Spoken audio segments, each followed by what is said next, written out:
ଜୟ ମା ଭବାନୀ। ଡରିବାର କିଛି କାରଣ ନାହିଁ। ଅସଫଳତାକୁ ଧରି ବସିବାର ନାହିଁ। ଏ ସମୟ ଚକ୍ର ଘୁରୁଛି, ଘୂରିବ। ଦୁଃଖ ସରିବ, ସୁଖ ଆସିବ। ସୁଖ ବି ସରିବ, ସଂଘର୍ଷ ମଧ୍ୟ ଆସିବ। ଚିନ୍ତା କର ନାହିଁ, ସଜାଗ ରୁହ, ସତର୍କ ରୁହ। ସୁଖ ସମୃଦ୍ଧିର ସମୟ ବହୁତ ଗୁରୁତ୍ୱପୂର୍ଣ୍ଣ। ଏହାକୁ ନିଜ ଅସ୍ତ୍ର ଭାବରେ ବ୍ୟବହାର କର ଆଗକୁ ଆସୁଥିବା ଦୁଃଖ ସଂଘର୍ଷକୁ ପ୍ରତିହତ କରିବା ପାଇଁ। ଭବିଷ୍ୟତକୁ ଠିକରେ ରଖିବାକୁ ପଦକ୍ଷେପ ନିଅ। ଏ ଦୁନିଆ ତୁମ ପାଦରେ, ବିଜୟ ତୁମ ମୁଣ୍ଡରେ ମୁକୁଟ ପିନ୍ଧାଇବ। ଆଜି ଜାଣିବା 2026 ବର୍ଷଟି ମିଥୁନ ରାଶିର ବ୍ୟକ୍ତିବିଶେଷଙ୍କୁ କ'ଣ ଶୁଭ ଅଶୁଭ ଫଳ ପ୍ରଦାନ କରିବ ଏବଂ କ'ଣ ଉପାୟ ପ୍ରତିକାର କଲେ ଅଶୁଭ ଫଳକୁ କମ୍ କରି ଶୁଭ ଫଳକୁ ଅଧିକ ମାତ୍ରାରେ ଆମେମାନେ ପାଇପାରିବା। ଆଷ୍ଟ୍ରୋଶକ୍ତି କାର୍ଯ୍ୟକ୍ରମକୁ ମୁଁ ପ୍ରଦୀପ୍ତ ମହାନ୍ତି ସ୍ୱାଗତ କରୁଛି। ଭିଡ଼ିଓଟି ଭଲ ଲାଗିଲେ ଲାଇକ୍, କମେଣ୍ଟ, ସେୟାର, ସବସ୍କ୍ରାଇବ୍ କରନ୍ତୁ, ଯାହାଫଳରେ ମୋର ପ୍ରତ୍ୟେକଟି ଭିଡ଼ିଓ ଆପଣମାନଙ୍କ ପାଖରେ ପହଞ୍ଚିଯିବ। ଆଷ୍ଟ୍ରୋଲୋଜିର ସବୁଠାରୁ ଗୁରୁତ୍ୱପୂର୍ଣ୍ଣ କଥା ହେଲା ପ୍ରତିକାର, ଉପାୟ। ମୋର ଖରାପ ଅଛି ଆଗକୁ, ଏହା ଜାଣିଲେ ସେତେ ଉପଯୋଗୀ ନୁହେଁ ଯଦି ଜାଣି ନପାରିବା କ'ଣ କଲେ ଅସୁବିଧାକୁ ଦୂର କରି ଶୁଭ ଫଳକୁ ଅଧିକ ମାତ୍ରାରେ ପାଇପାରିବା। ରାଶିକୁ ନେଇ ଫଳାଦେଶ 100% ହୋଇନଥାଏ। ରାଶିର ଫଳାଦେଶ 50%, ଲଗ୍ନର ଫଳାଦେଶ 50%। ଉଭୟ ଭଲ ଥିଲେ 100% ଫଳାଦେଶ ସଠିକ ହୋଇଥାଏ। ଗୋଟିଏ ଭଲରେ ଥିଲେ 50% ଫଳ ଆମେମାନେ ପାଇଥାନ୍ତି। ଦୁଇଟି ଯାକ ଖରାପ ଥିଲେ ବହୁତ କ୍ଷତିକାରକ ଏବଂ ଅଶୁଭ ସମୟ ହୋଇଥାଏ ବୋଲି ଜଣାଯାଇଥାଏ। ନାମ ରାଶିରୁ କେବଳ ଫଳାଦେଶ 30% ହୋଇପାରିଥାଏ। ପ୍ରତ୍ୟେକ ବ୍ୟକ୍ତିବିଶେଷଙ୍କ ଉପରେ 4ଟି ଗ୍ରହର ପ୍ରଭାବ ବହୁତ ଅଧିକ ମାତ୍ରାରେ ପ୍ରଭାବ ପକାଇଥାଏ। ବୃହସ୍ପତି ମହାଗ୍ରହ, ଶନି ମହାଗ୍ରହ, ରାହୁ ମହାଗ୍ରହ ଏବଂ କେତୁ ମହାଗ୍ରହ।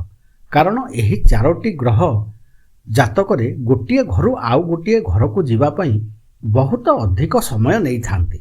ଗୋଟିଏ ଘରେ ଏମାନେ ବହୁତ ଦିନ ଯାଏ ରହିଥାନ୍ତି। ବୃହସ୍ପତି ମହାଗ୍ରହ ବର୍ଷ ଆରମ୍ଭରୁ ମାର୍ଚ୍ଚ ମାସ ଯାଏ ବକ୍ର ଗତିରେ ମିଥୁନ ରାଶି ଏବଂ ଲଗ୍ନ ଉପରେ ଅବସ୍ଥାନ କରି ରହିବେ। ମିଥୁନ ରାଶି ଏବଂ ଲଗ୍ନରେ ରହି ପଞ୍ଚମ, ସପ୍ତମ, ନବମ ଭାବକୁ ଦୃଷ୍ଟି ଦେବେ।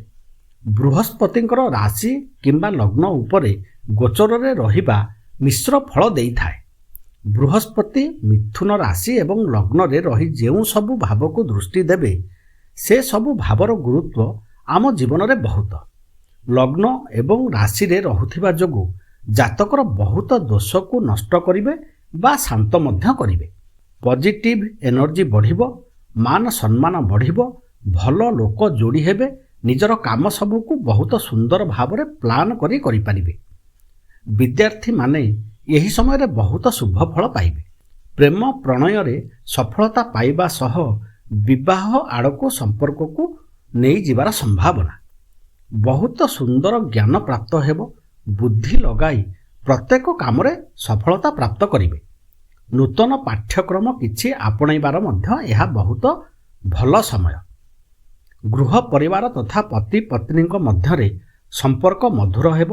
ପାରିବାରିକ ସାମାଜିକ ସମ୍ପର୍କ ଆନନ୍ଦ ପ୍ରଦାନ କରିବ। ଭାଗ୍ୟ ସହାୟକ ହେବ। ପିତା, ଗୁରୁ ଏବଂ ଗୁରୁଜନମାନଙ୍କର ଆଶୀର୍ବାଦ ପାଇବେ। ସହଯୋଗ ସେମାନଙ୍କର ମିଳିବ। ଯାତ୍ରା ଯୋଗୁଁ ଲାଭବାନ ହେବେ।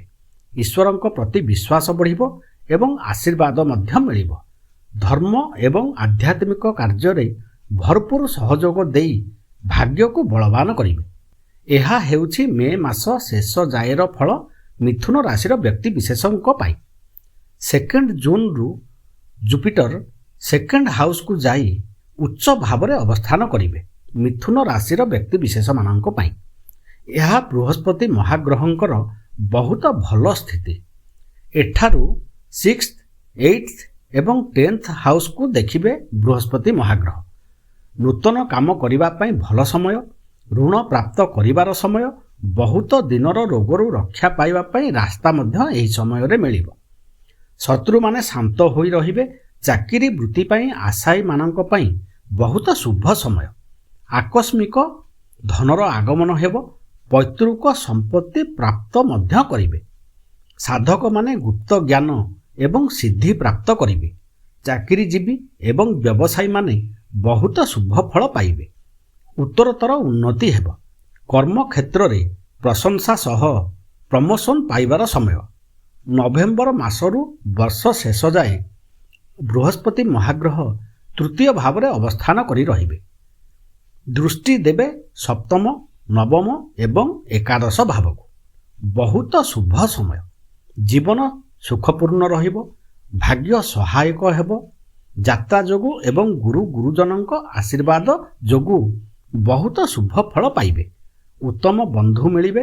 ନୂତନ କିଛି କରିବେ କିମ୍ବା ଯାହା କରୁଛନ୍ତି ସେଥିରେ ଉନ୍ନତି ହୋଇ ଆର୍ଥିକ ସ୍ଥିତି ମଜବୁତ ରହିବ। ବର୍ଷଟି ଯାକ ବୃହସ୍ପତି ମହାଗ୍ରହ ବହୁତ ଶୁଭ ଫଳ ପ୍ରଦାନ କରିବେ ମିଥୁନ ରାଶିର ବ୍ୟକ୍ତିବିଶେଷମାନଙ୍କୁ।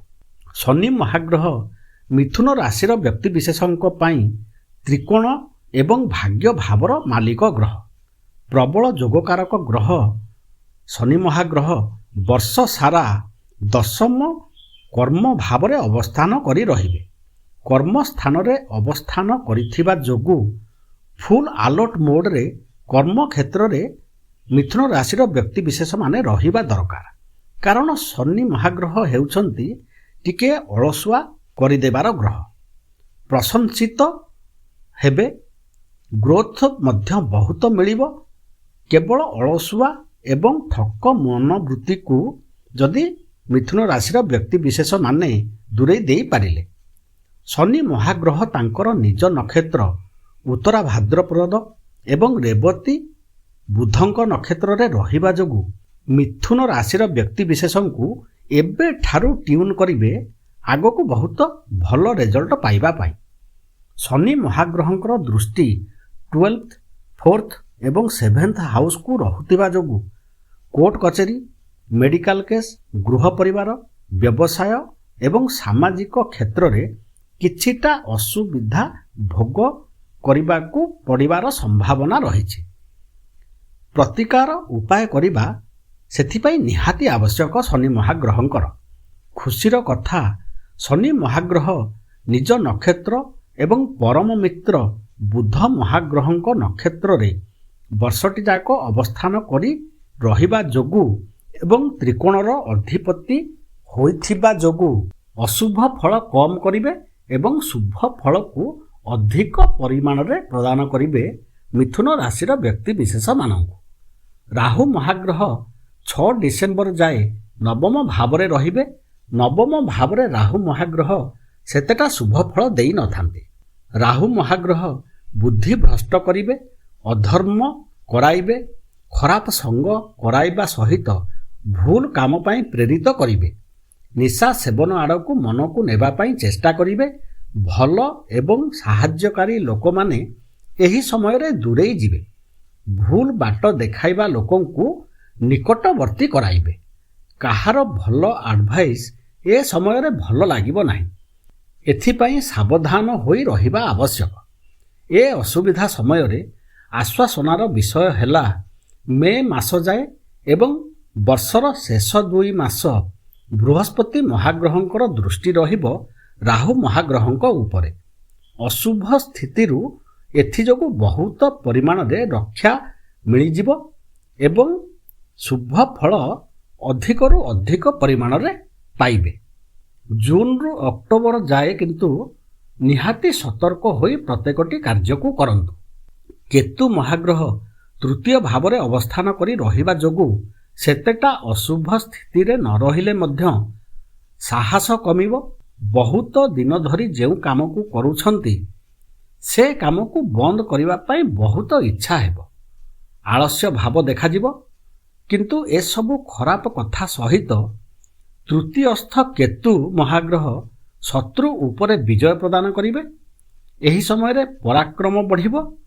କମ୍ପିଟିସନରେ ମଧ୍ୟ ସଫଳତା ପାଇବେ। ଏହା ବ୍ୟବସାୟୀମାନଙ୍କ ପାଇଁ ଏବଂ ପରୀକ୍ଷାର୍ଥୀମାନଙ୍କ ପାଇଁ ବହୁତ ଶୁଭ ଫଳ ଦେବ ଏବଂ ସାହାଯ୍ୟ କରିବ।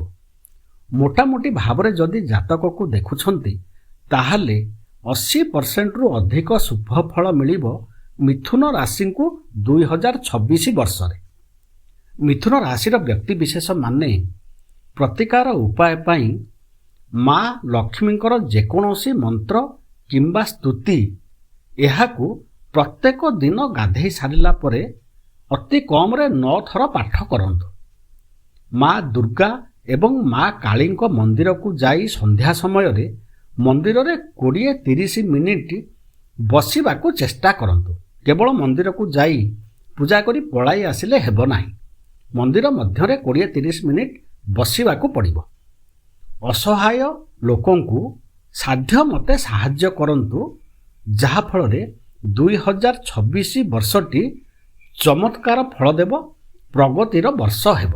ଭିଡ଼ିଓଟି ଭଲ ଲାଗିଲେ ଲାଇକ୍, କମେଣ୍ଟ, ସେୟାର କରନ୍ତୁ। ଚ୍ୟାନେଲକୁ ସବସ୍କ୍ରାଇବ୍ କରନ୍ତୁ, ଯାହାଫଳରେ ମୋର ପ୍ରତ୍ୟେକଟି ଭିଡ଼ିଓ ଆପଣମାନଙ୍କ ପାଖରେ ପହଞ୍ଚିଯିବ। ନମସ୍କାର।